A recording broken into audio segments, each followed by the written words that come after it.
bu hukumat bu tizim deputatni eshitishga anaqa toqatsiz ekan deb chiqishga majbur qilgan narsa nimada? To'g'risi hukumat, davlat idoralari xalqni vakillarini eshitishga betoqat. Eshitishni xohlamaydi. Yakka o'zimiz hal qilamiz.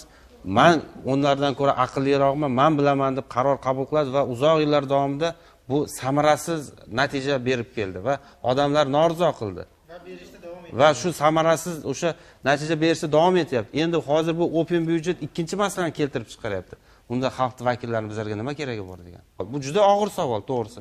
Aslida open byudjetning nimasi yaxshidir, lekin bu hukumatning tashabbus. Lekin ikkinchi tomon. Hozir yana aytayaptilar. Hokim xat berib, byudjetni ajratilgan taqsimotni o'zi o'zgartirib beryapti ekan. Agar yana hokim mutlaq o'zi shu vakolatga ega bo'ladigan bo'lsa, u yerda deputatlar kengashining nima keragi bor? Nima qilib o'tiribmiz? Aslida byudjet kodeksi bo'yicha, qonunchilik bo'yicha hokim bu vakolatga ega emas-ku, meni bilishimcha. Buni deputatlar bilan maslahatlashib, tasdiqlab, keyin uni parametriga o'zgartirish kiritadi. Lekin sifatida u narsa. Yo'q, endi-da, yo'q, hozir. Kengash raisi sifatida bo'lganda ham unga maslahat qilish kerak. Yana bitta narsa. Mana shu yerda ham xalqning vakillari chetlab o'tilyapti. Ya'ni chetlab o'tilib, men shaxsan bilmay qolibman. Men o'zimni qishlog'imdan o'tganimda men deputat kimligini bilaman. Men u kishidan so'rab turdim. Nima bo'lyapti deb. Mana hozir bilyapmanki, mana Yangiyo'l tumanida odamlarning e'tiroziga sabab bo'layotgan va Yangiyo'l tumani nimaga 1,5 milliard bilan cheklanib qoldi, qo'shimcha mablag' ajratilmadi degan masalada kengash va hokim aybdor bo'lib chiqyapti. Men endi bilyapman buni. Xo'p, agar hokim yana sizlarga xat bersa-yu, sizlar hokimning xatini olib, shunday qo'shimcha summalarni qo'yib o'zgartirib tashlaveradigan bo'lsanglar, unda u kengashning nima ahamiyati bor, ovoz berish nima ahamiyati? Shuning uchun yuqorida ham savol qo'yildi, qanday mablag'lar chegarasi aniq. Joylarda tashabbusli byudjet jarayonlarida g'olib bo'lgan takliflarni moliyalashtirish bo'yicha Xalq tuman deputat kengashining qarori mazali ro'yxat tasdiqlanadi. Bunga asosan moliyalashtiriladi. Masalan, hozir mana moliya bo'limidan xodimlar o'tirishibdi, g'aznachilik bo'linmasi tomonidan ham aynan mana shu qaror mazali ro'yxat bo'lmasa, moliyalashtirish ishlari amalga oshirilmaydi. Bu degani hozir mavzudan chetga chiqib ketyapmiz, ya'ni bu tuman xalq tuman deputat kengashining qarori.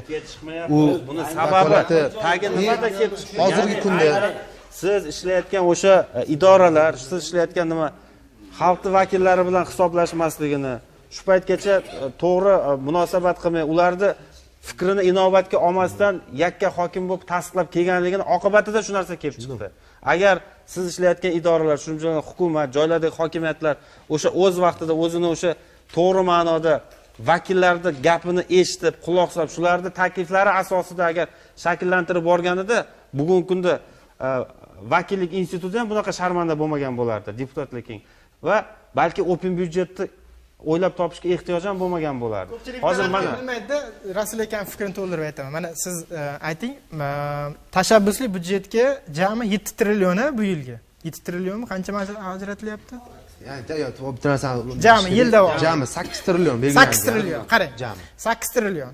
Endi o'zi aslida umumiy mablag' o'sha ijtimoiy obyektlarni moliyalashtirishga ajratiladigan jami umumiy mablag' qancha? Ya'ni o'zi bir 15-20% 8% ni tashkil etadi. Ya'ni 2023 yil parametri 8%. 8%. Demak 8 trillion bu 8%.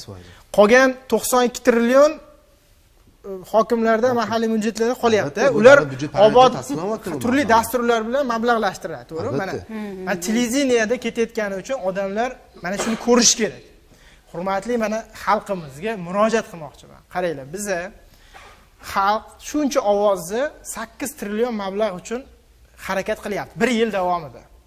Bu o'zi umuman byudjetimiz 100 trillion bo'lsa, shuni atiga 8% uchun xalq shuncha harakat qilyapti.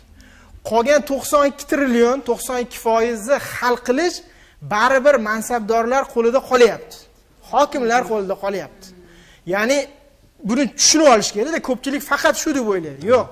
Mana 92 trillion, ya'ni 92% pul ularda qolyapti. Endi biz nima qilishimiz kerak aholi sifatida? Mana odamlarning ko'zi ochilayotgani uchun aytayapman. Ilgari bu davlat pulidirdi, ko'chani asfalt qilib bersa ham, xudoga shukr, shu ham yo'q edi-ku derdi.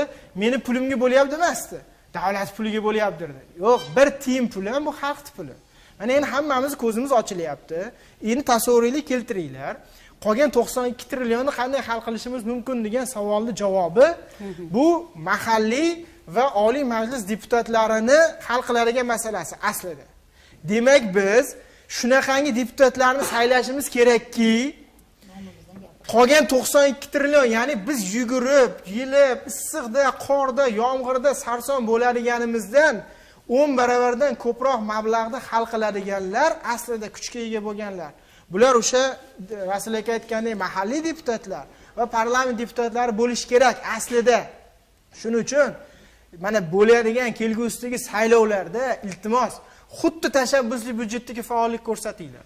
O'zingizlarga haqiqatdan shu xalqni muammosini ayirib olib beradigan, kerak bo'lsa hokimni yoqasidan oladigan, siz uchun o'lib tiriladigan odamlarga ovoz beringlar.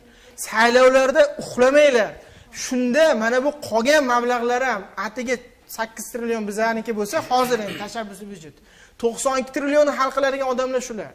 Mana shuni xalq tushunib olish kerak. Ya'ni butun mablag'larni taqsimlashni bevosita ham, bilvosita ham xalqni o'zi hal qiladigan jarayonga biz o'tishimiz kerak.